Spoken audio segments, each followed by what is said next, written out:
At the time that we started our thing, the world looked like this. You had music software already, and that was very much a replica of the traditional studio. A traditional studio has reels and tape and mix boards and a glass wall between the engineer and the musician. We were making music, and we were looking at the tools that we were using to do it, and we thought, this is not really making sense for what we're doing.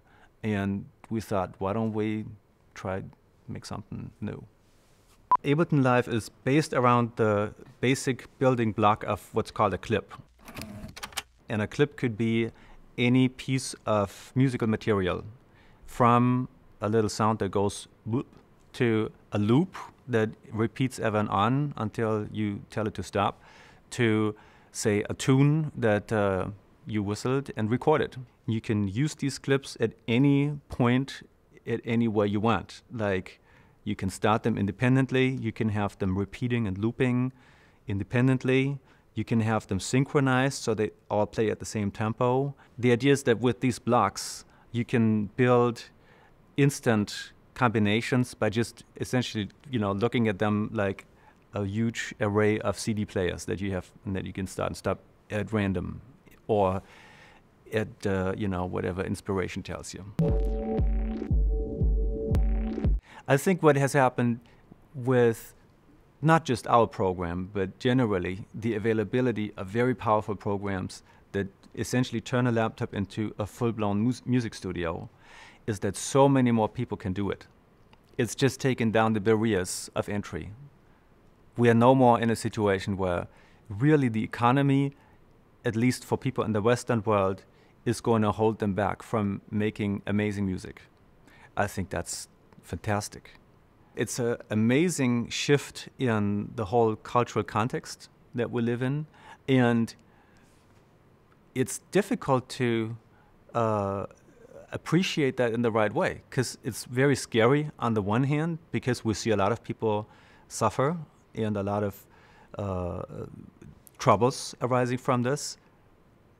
On the other hand, there's so much potential that it raises, because there's so many people now who can just have a go at it. The classic function of a producer is to say to Jimi Hendrix, no drugs until noon because we need that song done. Or they will turn the musician on to something that they forgot, or they will say, this is important, forget about that. They almost play a moderator role. And I know from many musicians that I work with and am friends with that that is such an important role. And if you have to be all that in one person, not only the producer, also the promoter, and then, the engineer, and then you'll have to know about so many things, it's hard. If the specialists go under, I think music will suffer. It's just how it is. I think it's like in, I guess as in other industries, there's something to be said for a movie where you have a person that's just in charge of the makeup, because you're gonna probably have good makeup. I sure prefer today's music world over the music world of like 20 years ago or 30 years ago, because I think it's more diverse. There's more surprise in it. There's more unforeseen happening, and we have less dictatorship from people who think they know what's good for us. I think that's amazing. That's a good thing. I think we will look back at some point thinking we didn't know what we were doing. I think that's going to be the main theme of the way we see the history.